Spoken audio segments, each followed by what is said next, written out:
the cities with the most millionaires in the world, which is what you're looking at right now, should you buy in December during the holidays, and the inventory across the United States. Let's get going. Yeah, look at this. This is kind of a fun thing. I do subscribe to Visual Capitalist because I think it's pretty amazing when you think about it. What's eye-opening to me is where the Bay Area is the third highest, most populous population of millionaires in the entire world, next to Tokyo and New York. The Bay Area, now that's a lot of people, a lot of areas. New York is one city, one island, but I'm not sure exactly how they count this, but at the same time, look, almost 300,000 millionaires. That's out of a million, 1.3 million, 1.2 million people in San Jose. I don't know how many people. I think we have probably 6 million people, 5 million people that live in the Bay Area. That's a huge density, and that's probably why it leads to how much less affordable it is to live here as it is in Tokyo and New York and London, right? So there you go. Pretty eye-opening chart here. And I love the color coding where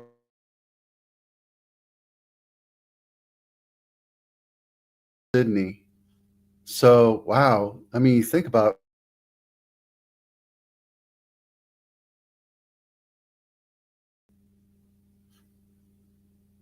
So anyway, okay, there you go. 8 benefits of buying a house at year's end.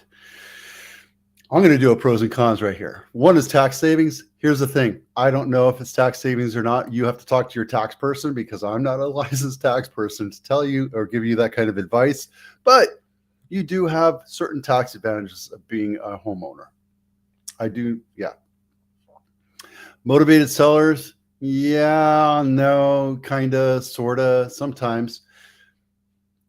If the house has been on the market 30 or 40 days, they don't give a crap if it's Christmas or not. I mean, they're like, just sell my house. I understand. That's a motivated seller. If it's brand new on market this week, which we're going to get into in a minute, then they're not going to be motivated. So yeah, kind of, sort of. Builder incentives. Yes, every builder incentive or every new builder will have incentives. But here's the thing. It's just like buying a car. Wow. Major epiphany there. Buy a car, the new car centers, the new house centers will give you better deals at the end of the month. So year end, year a month. Yeah, absolutely. There's nothing better than going in at the end of the month and racking a deal for a client on August or December. It doesn't matter. Available movers. I'll give you that. Most of the movers right now are kind of slowing down in pace. They don't have a long list of wait. So it's not that big of a deal. So that's one incentive. That's one actual positive thing I'll tell you right now. Because during the summer, it gets busy. But it's not as busy as it was 2 years ago. Paying towards something you own. Well, that doesn't matter when you do it, year end or next year, August. Yeah, you should always be looking towards creating your own legacy. And we have courses on that down, and the links are down below. Consistent payments. That's exactly what we've been telling you all along. That's not a year-end thing. That's just another kind of bullshit, baloney article just because these guys need something to write. Paying towards something you own, consistent payments. Yes, I understand that. It's the stuff that I talk about all the time. Why you should be a homeowner if you're not a homeowner. You have the freedom to renovate, but you also don't have the freedom to move. So let's say that you have to move or get relocated. You'd have to sell that house or rent it or do something with it, right? You can paint. Absolutely. I painted this house like 5 times already. I've redone the kitchen twice. I put new windows in, I put insulation in, I put a new HVAC in. You absolutely have that freedom to do all that. That's absolutely it. But it's not the end of the year. Gaining equity.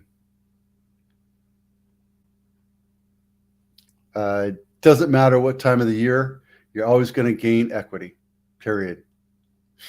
The minute you own a house, you're going to gain equity. And yeah, you might get negative equity. That's a gain of a negative equity. But anyway, there you go. It's kind of a crappy article. What you get for $1 million? Let's take a quick look and see what this comes up with here today. Oh, let's see. 950 on Blossom Hill. Guys, okay. My philosophy on busy streets is don't ever buy a house on a busy street. Ever. I don't care. If it's a busy street, don't buy it. Santa Teresa, Cottle. I mean, Stevens Creek. I don't know. Whatever it is. Blossom Hill Road. Let's take a quick look at this one. This one's going to be on market for a little bit because it's on a busy street. And yeah, it might be completely updated, but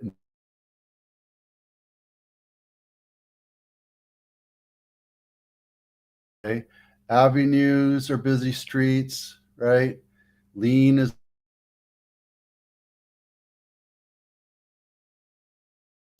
and you have these streets too, are their main access roads. Just let me show you real quick.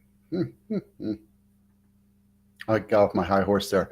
Blossom Hill, Snell, right? Lean, they're filter roads. And then you have main access roads like Coville. And the developers here did a pretty good job of mixing things up. But Calera,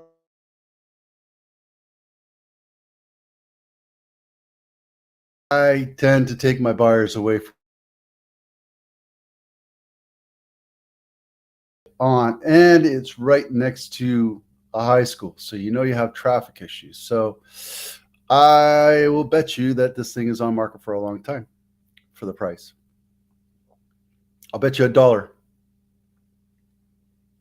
It's a good looking house.